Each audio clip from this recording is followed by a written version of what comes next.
7. The Adventure of the Blue Carbuncle, from The Adventures of Sherlock Holmes, read by Chuck Brown. I had called upon my friend Sherlock Holmes upon the second morning after Christmas, with the intention of wishing him the compliments of the season. He was lounging upon the sofa in a purple dressing-gown, a pipe-rack within his reach upon the right, and a pile of crumpled morning papers, evidently newly studied, near at hand. Beside the couch was a wooden chair, and on the angle of the back hung a very seedy and disreputable hard-felt hat, much the worse for wear, and cracked in several places.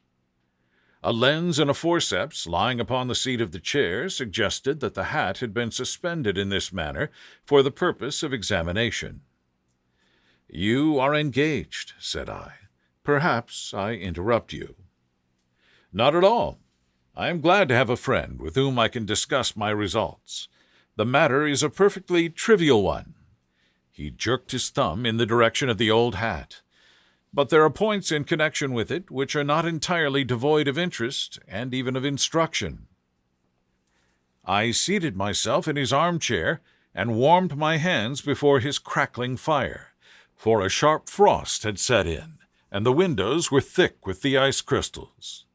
"I suppose," I remarked, "that homely as it looks, this thing has some deadly story linked onto it, that it is the clue which will guide you in the solution of some mystery and the punishment of some crime." No crime," said Sherlock Holmes, laughing. "Only one of those whimsical little incidents which will happen when you have 4,000,000 human beings all jostling each other within the space of a few square miles. Amid the action and reaction of so dense a swarm of humanity, every possible combination of events may be expected to take place, and many a little problem will be presented which may be striking and bizarre without being criminal. We have already had experience of such." "So much so," I remarked, "that of the last 6 cases which I have added to my notes, 3 have been entirely free of any legal crime." "Precisely. You allude to my attempt to recover the Irene Adler papers, to the singular case of Miss Mary Sutherland, and to the adventure of the man with the twisted lip. Well, I have no doubt that this small matter will fall into the same innocent category. You know Peterson, the commissionaire?" "Yes." "It is to him that this trophy belongs." "It is his hat." No, he found it. Its owner is unknown. I beg that you will look upon it not as a battered billycock, but as an intellectual problem. And first, as to how it came here. It arrived upon Christmas morning, in company with a good fat goose, which is, I have no doubt, roasting at this moment in front of Peterson's fire. The facts are these. About 4 o'clock on Christmas morning, Peterson, who, as you know, is a very honest fellow, was returning from some small jollification, and was making his way homeward down Tottenham Court Road. In front of him he saw, in the gaslight, a tallish man, walking with a slight stagger, and carrying a white goose slung over his shoulder. As he reached the corner of Goodge Street, a row broke out between this stranger and a little knot of roughs. One of the latter knocked off the man's hat, on which he raised his stick to defend himself, and swinging it over his head, smashed the shop window behind him. Peterson had rushed forward to protect the stranger from his assailants, but the man, shocked at having broken the window, and seeing an official-looking person in uniform rushing towards him, dropped his goose, took to his heels, and vanished amid the labyrinth of small streets which lie at the back of Tottenham Court Road.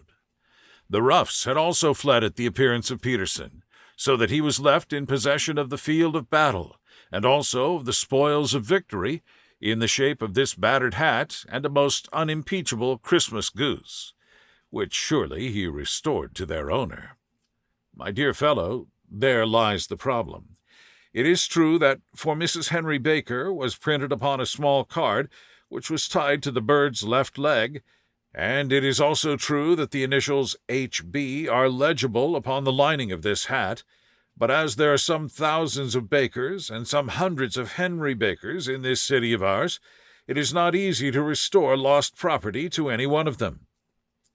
What then did Peterson do? He brought round both hat and goose to me on Christmas morning, knowing that even the smallest problems are of interest to me. The goose we retained until this morning, when there were signs that, in spite of the slight frost, it would be well that it should be eaten without unnecessary delay. Its finder has carried it off, therefore, to fulfill the ultimate destiny of a goose, while I continue to retain the hat of the unknown gentleman who lost his Christmas dinner. Did he not advertise? No. Then what clue could you have as to his identity? Only as much as we can deduce. From his hat? Precisely. But you are joking. What can you gather from this old battered felt? Here is my lens.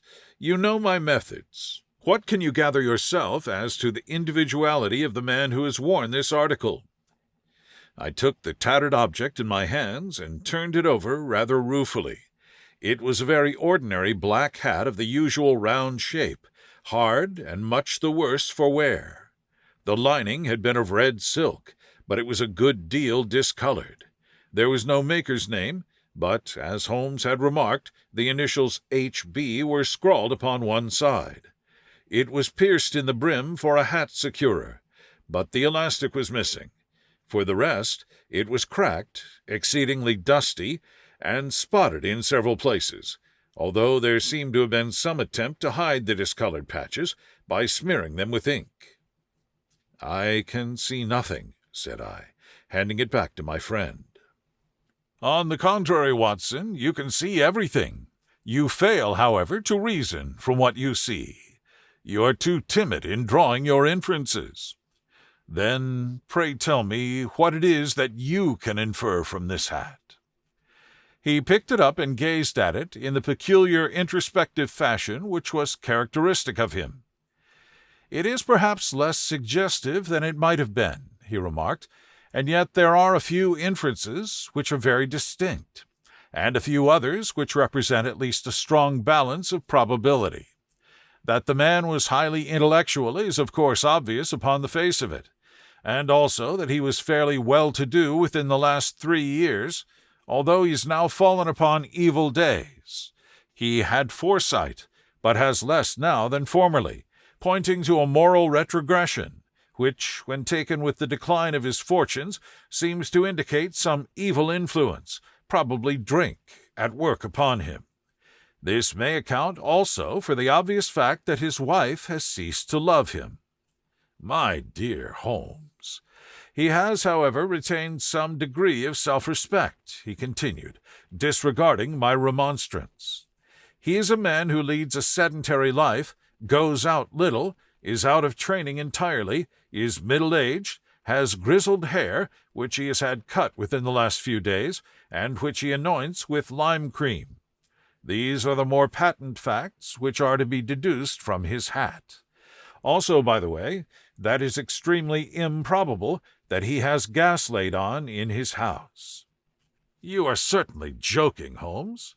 "Not in the least. Is it possible that even now, when I give you these results, you are unable to see how they are attained?" "I have no doubt that I am very stupid, but I must confess that I am unable to follow you. For example, how did you deduce that this man was intellectual?"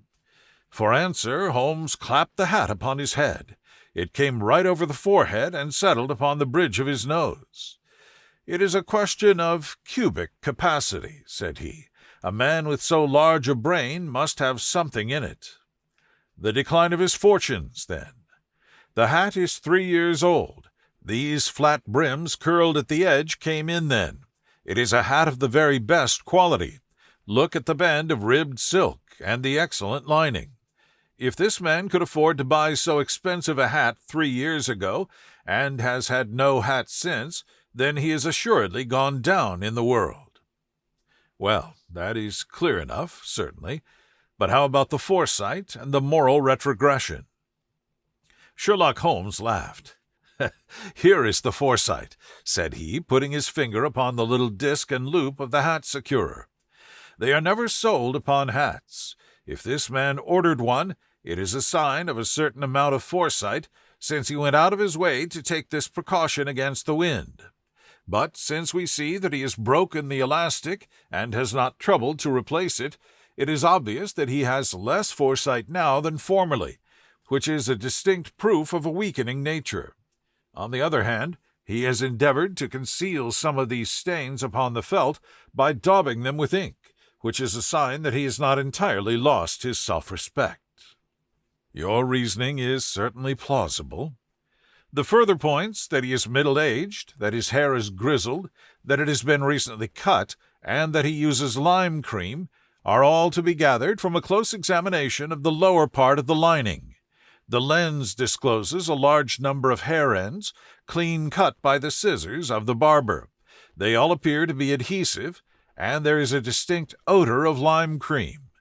This dust, you'll observe, is not the gritty gray dust of the street, but the fluffy brown dust of the house, showing that it has been hung up indoors most of the time, while the marks of moisture upon the inside are proof positive that the wearer perspired very freely, and could therefore hardly be in the best of training.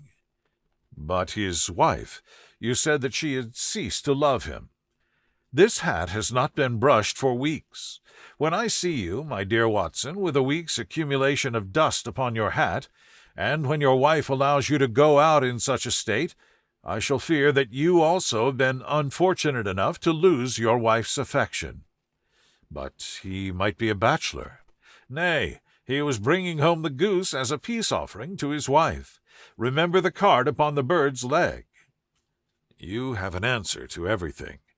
But how on earth do you deduce that the gas is not laid on in his house?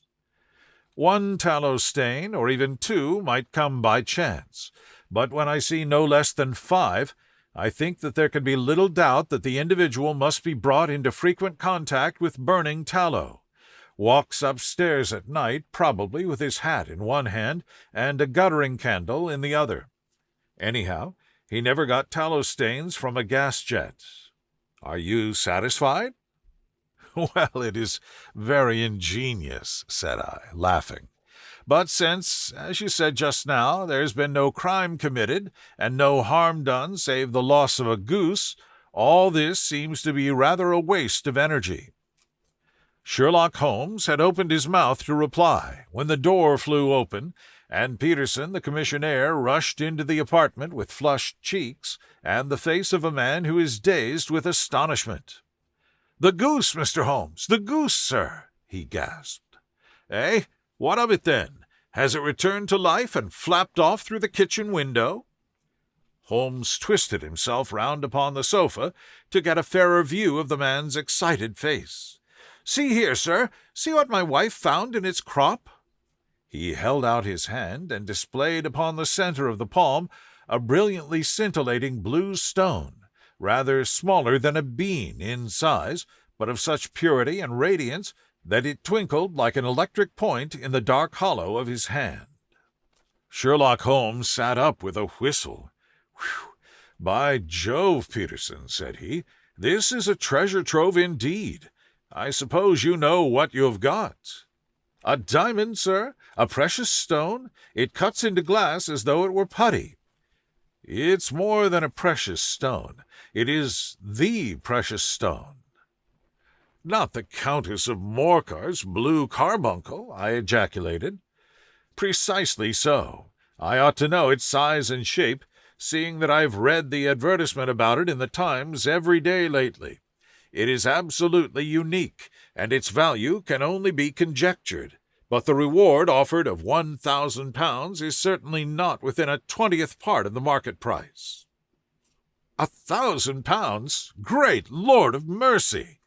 The commissionaire plumped down into a chair and stared from one to the other of us.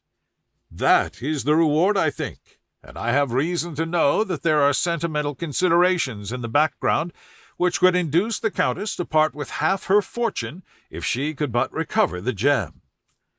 "It was lost, if I remember aright, at the Hotel Cosmopolitan," I remarked. "Precisely so, on December 22nd, just 5 days ago.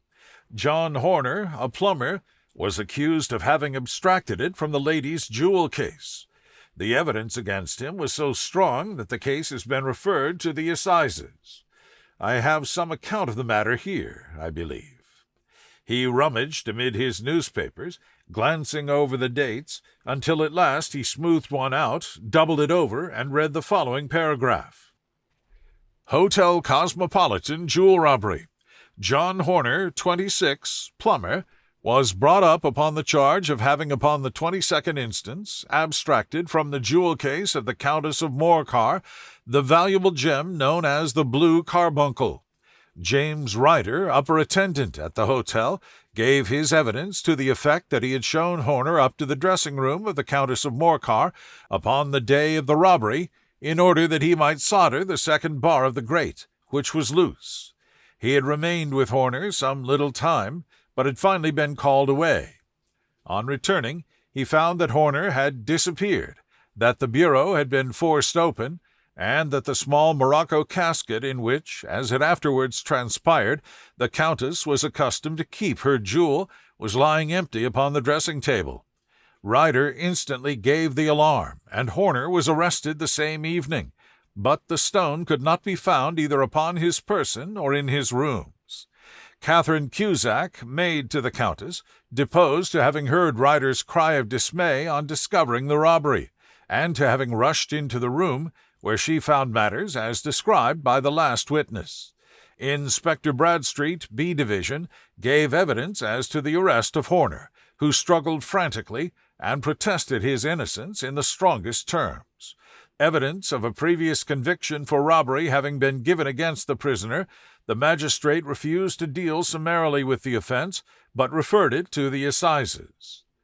Horner, who had shown signs of intense emotion during the proceedings, fainted away at the conclusion, and was carried out of court. So much for the police court," said Holmes thoughtfully, tossing aside the paper. "The questions for us now to solve is the sequence of events leading from a rifled jewel case at one end to the crop of a goose in Tottenham Court Road at the other. You see, Watson, our little deductions have suddenly assumed a much more important and less innocent aspect. Here is the stone. The stone came from the goose, and the goose came from Mr. Henry Baker, the gentleman with the bad hat and all the other characteristics with which I have bored you. So now we must set ourselves very seriously to finding this gentleman and ascertaining what part he has played in this little mystery. To do this, we must try the simplest means first, and these lie undoubtedly in an advertisement in all the evening papers. If this fails, I shall have a recourse to other methods. What will you say? Give me a pencil and that slip of paper. Now then, found at the corner of Good Street a goose and a black felt hat. Mr. Henry Baker can have the same by applying at 6:30 this evening at 221B Baker Street. That is clear and concise. Very. But will he see it? Well, he is sure to keep an eye on the papers, since to a poor man the loss was a heavy one. He was clearly so scarred by his mischance in breaking the window and by the approach of Peterson that he thought of nothing but flight. But since then he must have bitterly regretted the impulse which caused him to drop his bird. Then again, the introduction of his name will cause him to see it, for everyone who knows him will direct his attention to it. Here you are, Peterson. Run down to the advertising agency and have this put in the evening papers. In which, sir? Oh, in the Globe, Star, Pall Mall, St. James's Gazette, Evening News, Standard, Echo, and any others that occur to you. Very well, sir. And this stone? Ah, yes, I shall keep the stone. Thank you. And I say, Peterson, just buy a goose on your way back and leave it here with me, for we must have one to give to this gentleman in place of the one which your family is now devouring." When the commissionaire had gone, Holmes took up the stone and held it against the light. "It's a bonny thing," said he. "Just see how it glints and sparkles. Of course, it is a nucleus and focus of crime. Every good stone is. They are the devil's pet baits. In larger and older jewels, every facet may stand for a bloody deed. This stone is not yet 20 years old. It was found in the banks of the Amoy River in southern China, and is remarkable in having every characteristic of the carbuncle, save that it is blue in shade instead of ruby red. In spite of its youth, it has already a sinister history. There have been 2 murders, a vitriol throwing, a suicide, and several robberies brought about for the sake of this 40-grain weight of crystallized charcoal. Who would think that so pretty a toy would be a purveyor to the gallows and the prison? I'll lock it up in my strong-box now and drop a line to the Countess to say that we have it. Do you think this man Horner is innocent? I cannot tell. Well, then, do you imagine that this other one, Henry Baker, had anything to do with the matter? It is, I think, much more likely that Henry Baker is an absolutely innocent man who had no idea that the bird which he was carrying was of considerably more value than if it were made of solid gold. That, however, I shall determine by a very simple test if we have an answer to our advertisement. And you can do nothing until then? Nothing. In that case, I shall continue my professional round, but I shall come back in the evening at the hour you have mentioned, for I should like to see the solution of so tangled a business. Very glad to see you. I dine at 7. There is a woodcock, I believe. By the way, in view of recent occurrences, perhaps I ought to ask Mrs. Hudson to examine its crop. I had been delayed at a case, and it was a little after 6:30 when I found myself in Baker Street once more. As I approached the house, I saw a tall man in a Scotch bonnet with a coat which was buttoned up to his chin, waiting outside in the bright semicircle which was thrown from the fanlight. Just as I arrived, the door was opened, and we were shown up together to Holmes's room. "Mr. Henry Baker, I believe," said he, rising from his armchair and greeting his visitor with the easy air of geniality which he could so readily assume. "Pray take this chair by the fire, Mr. Baker. It is a cold night, and I observe that your circulation is more adapted for summer than for winter. Ah, Watson, you have just come at the right time. Is that your hat, Mr. Baker?" "Yes, sir, that is undoubtedly my hat." He was a large man with rounded shoulders, a massive head, and a broad, intelligent face, sloping down to a pointed beard of grizzled brown. A touch of red in nose and cheeks, with a slight tremor of his extended hand, recalled Holmes' surmise as to his habits. His rusty black frock-coat was buttoned right up in front, with the collar turned up, and his lank wrists protruded from his sleeves without a sign of a cuff or shirt. He spoke in a slow staccato fashion, choosing his words with care, and gave the impression generally of a man of learning and letters who had had ill usage at the hands of fortune. "We have retained these things for some days," said Holmes, "because we expected to see an advertisement from you giving your address. I am at a loss to know now why you did not advertise." Our visitor gave a rather shamefaced laugh. "Shillings have not been so plentiful with me as they once were," he remarked. "I had no doubt that the gang of roughs who assaulted me had carried off both my hat and the bird. I did not care to spend more money in a hopeless attempt at recovering them." "Very naturally. By the way, about the bird, we were compelled to eat it." "To eat it?" Our visitor half rose from his chair in excitement. "Yes, it would have been of no use to anyone had we not done so. But I presume that this other goose upon the sideboard, which is about the same weight and perfectly fresh, will answer your purpose equally well." "Oh, certainly, certainly," answered Mr. Baker with a sigh of relief. "Of course, we still have the feathers, legs, crop, and so on of your own bird, so if you wish—" The man burst into a hearty laugh. "They might be useful to me as relics of my adventure," said he, "but beyond that I can hardly see what use the dejected member of my late acquaintance are going to be to me. No, sir, I think that, with your permission, I will confine my attentions to the excellent bird which I perceive upon the sideboard." Sherlock Holmes glanced sharply across at me with a slight shrug of his shoulders. "There is your hat, then, and there is your bird," said he. By the way, would it bore you to tell me where you got the other one from? I am somewhat of a fowl fancier, and I have seldom seen a better grown goose." "Certainly, sir," said Baker, who had risen and tucked his newly gained property under his arm. "There are a few of us who frequent the Alpha Inn near the museum. We are to be found in the museum itself during the day, you understand.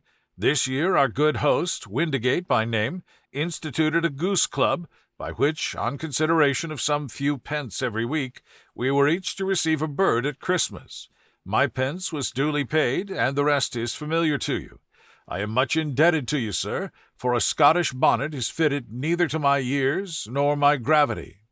With a comical pomposity of manner, he bowed solemnly to both of us and strode off upon his way. "So much for Mr. Henry Baker," said Holmes, when he had closed the door behind him. "It is quite certain that he knows nothing whatever about the matter. Are you hungry, Watson?" "Not particularly." "Then I suggest that we turn our dinner into a supper and follow up this clue while it is still hot." "By all means." It was a bitter night, so we drew on our ulsters and wrapped cravats about our throats. Outside the stars were shining coldly in a cloudless sky, and the breath of the passers-by blew out into smoke like so many pistol shots. Our footfalls rang out crisply and loudly as we swung through the Doctor's Quarter, Wimpole Street, Harley Street, and so through Wigmore Street into Oxford Street. In a quarter of an hour we were in Bloomsbury at the Alpha Inn, which is a small public house at the corner of one of the streets which runs down into Holborn. Holmes pushed open the door of the private bar and ordered 2 glasses of beer from the ruddy-faced, white-aproned landlord. "Your beer should be excellent, if it is as good as your geese," said he. "My geese?" The man seemed surprised. "Yes, I was speaking only half an hour ago to Mr. Henry Baker, who was a member of your goose club." "Ah, yes, I see. But you see, sir, them's not our geese." "Indeed? Whose then?" "Well, I got the 2 dozen from a salesman in Covent Garden." "Indeed, I know some of them. Which was it?" "Breckenridge is his name." "Ah, I don't know him. Well, here's your good health, landlord, and prosperity to your house. Good night." "Now for Mr. Breckenridge," he continued, buttoning up his coat as we came out into the frosty air. "Remember, Watson, that though we have so homely a thing as a goose at one end of this chain, we have at the other a man who will certainly get 7 years' penal servitude unless we can establish his innocence.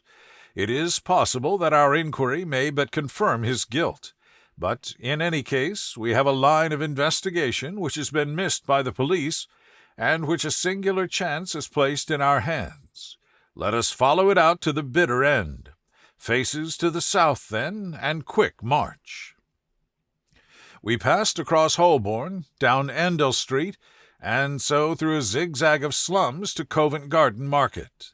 One of the largest stalls bore the name of Breckenridge upon it, and the proprietor, a horsey-looking man, with a sharp face and trim side-whiskers, was helping a boy to put up the shutters. "Good evening. It's a cold night," said Holmes. The salesman nodded and shot a questioning glance at my companion. "Sold out of geese, I see," continued Holmes, pointing at the bare slabs of marble. "Let you have 500 tomorrow morning." "Well, that's no good." "Well, there are some on the stall with the gas flare." "Ah, but I was recommended to you." "Who by?" "The landlord of the Alpha." "Oh, yes, I sent him a couple of dozen. Fine birds they were, too. Now, where did you get them from?" To my surprise, the question provoked a burst of anger from the salesman. "Now then, mister," said he, with his head cocked and his arms akimbo, "what are you driving at? Let's have it straight now." "It is straight enough. I should like to know who sold you the geese which you supplied to the Alpha." "Well, then, I shan't tell you. So now—" "Oh, it is a matter of no importance, but I don't know why you should be so warm over such a trifle." "Warm? You'd be as warm, maybe, if you were pestered as I am. When I pay good money for a good article, there should be an end of the business. But it's where are the geese, and who did you sell the geese to, and what will you take for the geese? One would think they were the only geese in the world, to hear the fuss that is made over them." "Well, I have no connection with any other people who have been making inquiries," said Holmes carelessly. "If you won't tell us, the bet is off, that is all.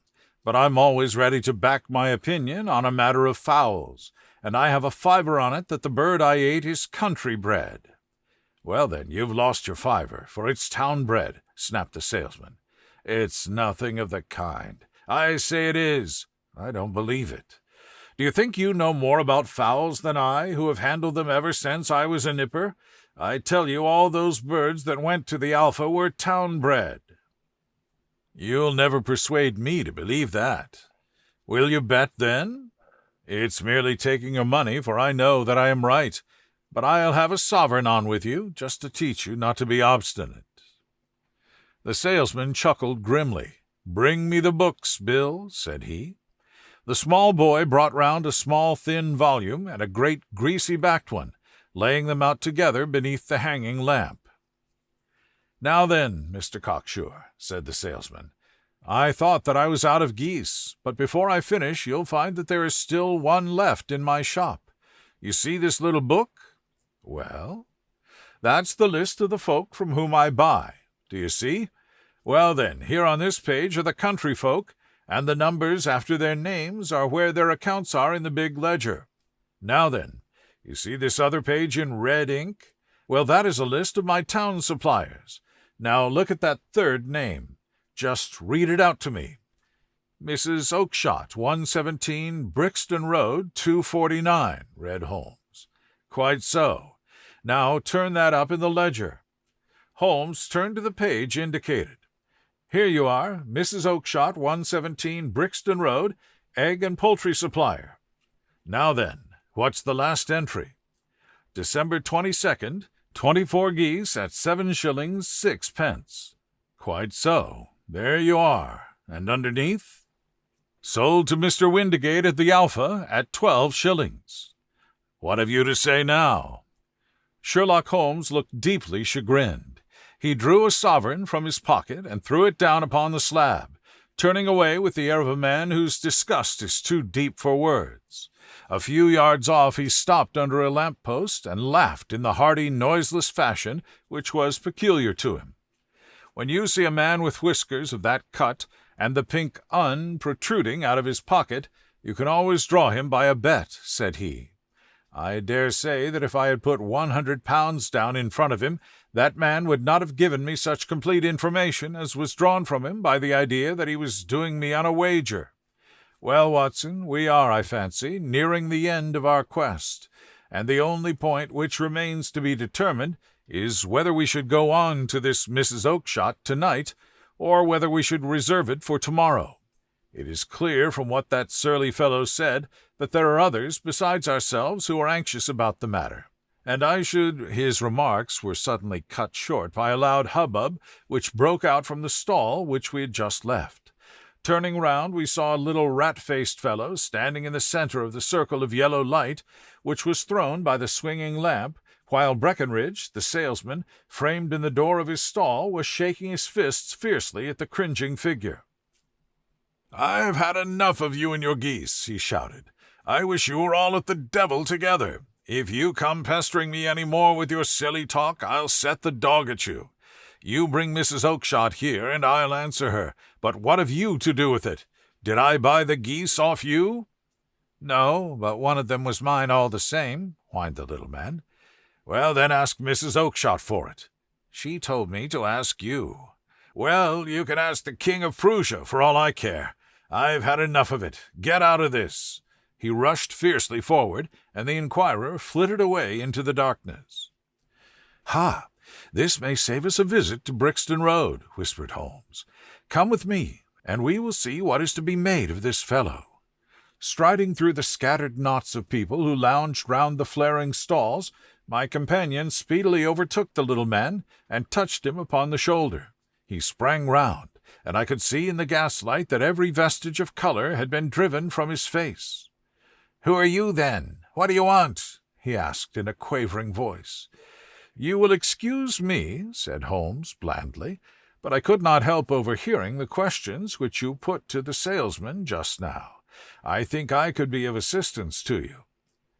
"You? Who are you? How could you know anything of the matter?" "My name is Sherlock Holmes. It is my business to know what other people don't know." "But you can know nothing of this." "Excuse me, I know everything of it. You are endeavoring to trace some geese which were sold by Mrs. Oakshott of Brixton Road to a salesman named Breckenridge, by him in turn to Mr. Windigate of the Alpha, and by him to his club, of which Mr. Henry Baker is a member." "Oh, sir, you are the very man whom I have longed to meet," cried the little fellow, with outstretched hands and quivering fingers. "I can hardly explain to you how interested I am in this matter." Sherlock Holmes hailed a four-wheeler which was passing. "In that case, we had better discuss it in a cozy room rather than in this wind-swept marketplace," said he. "But pray tell me, before we go farther, who it is that I have the pleasure of meeting." The man hesitated for an instant. "My name is John Robinson," he answered, with a sidelong glance. No, the real name," said Holmes sweetly. "It is always awkward doing business with an alias." A flush sprang to the white cheeks of the stranger. "Well, then," said he, "my real name is James Ryder." "Precisely so. Head attendant at the Hotel Cosmopolitan. Pray step into the cab, and I shall soon be able to tell you everything which you would wish to know." The little man stood glancing from one to the other of us with half-frightened, half-hopeful eyes, as one who is not sure whether he is on the verge of a windfall or of a catastrophe. Then he stepped into the cab, and in half an hour we were back in the sitting-room at Baker Street. Nothing had been said during our drive, but the high, thin breathing of our new companion and the claspings and unclaspings of his hands spoke of the nervous tension within him. "Here we are," said Holmes cheerily, as we filed into the room. "The fire looks very seasonable in this weather. You look cold, Mr. Ryder. Pray take the basket chair. I will just put on my slippers before we settle this little matter of yours. Now then, you want to know what became of those geese?" "Yes, sir. Or rather, I fancy, of that goose. It was one bird, I imagine, in which you were interested, white with a black bar across the tail." Ryder quivered with emotion. "Oh, sir," he cried, "can you tell me where it went to?" "It came here." "Here?" "Yes, and a most remarkable bird it proved. I don't wonder that you should take an interest in it. It laid an egg after it was dead, the bonniest, brightest little blue egg that ever was seen. I have it here in my museum." Our visitor staggered to his feet and clutched the mantelpiece with his right hand. Holmes unlocked his strong-box and held up the blue carbuncle, which shone out like a star with a cold, brilliant, many-pointed radiance. Ryder stood glaring with a drawn face, uncertain whether to claim or to disown it. "The game's up, Ryder," said Holmes quietly. "Hold up, man, or you'll be into the fire. Give him an arm back to his chair, Watson. He's not got blood enough to go in for felony with impunity. Give him a dash of brandy. So, now he looks a little more human. What a shrimp it is, to be sure." For a moment he had staggered and nearly fallen, but the brandy brought a tinge of color into his cheeks, and he sat staring with frightened eyes at his accuser. "I have almost every link in my hands, and all the proofs which I could possibly need, so there is little which you need to tell me. Still, that little may as well be cleared up to make the case complete. You had heard, Ryder, of this blue stone of the Countess of Morcar's." "It was Catherine Cusack who told me of it," said he in a crackling voice. "I see. Her ladyship's waiting-maid. Well, the temptation of sudden wealth, so easily acquired, was too much for you, as it has been for better men before you. But you were not very scrupulous in the means you used. It seems to me, Ryder, that there is the making of a very pretty villain in you.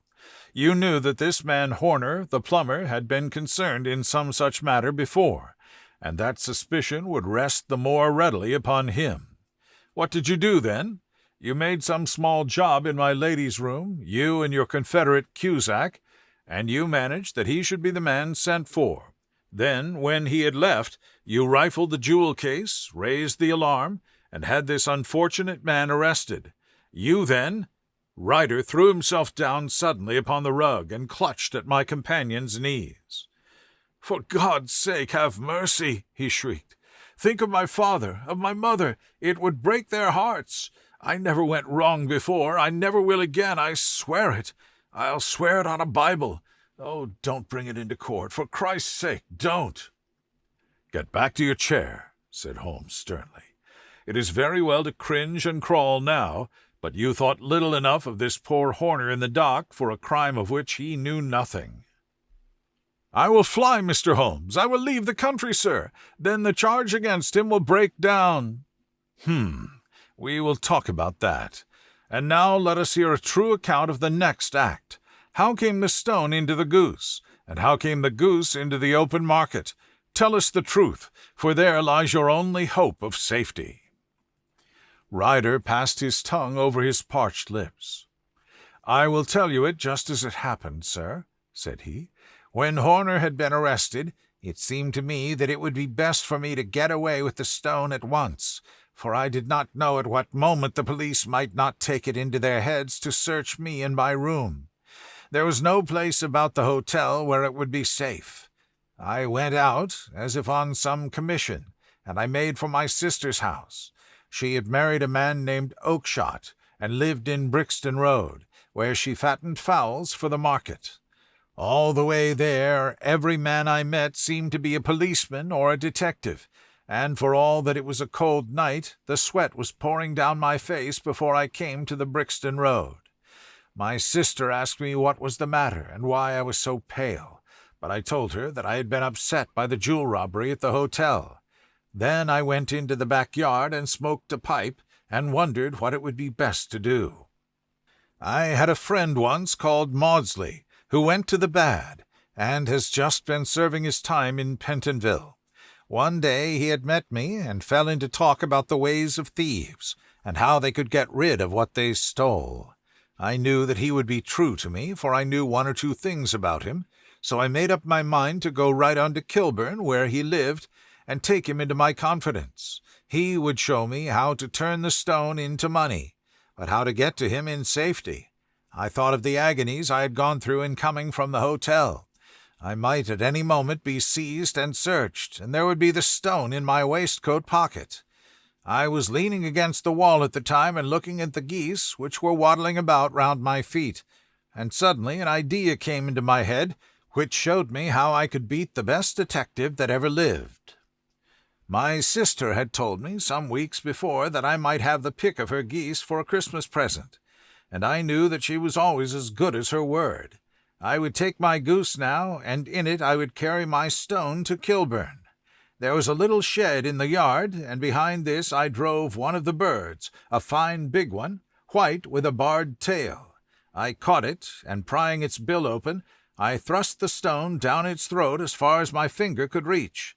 The bird gave a gulp, and I felt the stone pass along its gullet and down into its crop. But the creature flapped and struggled, and out came my sister to know what was the matter. As I turned to speak to her, the brute broke loose and fluttered off among the others. "Whatever were you doing with that bird, Jem?" says she.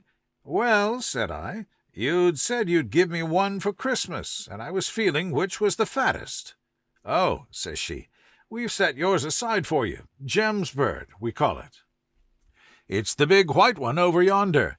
There's 26 of them, which makes one for you and one for us and 2 dozen for the market." "Thank you, Maggie," says I, "but if it is all the same to you, I'd rather have that one I was handling just now."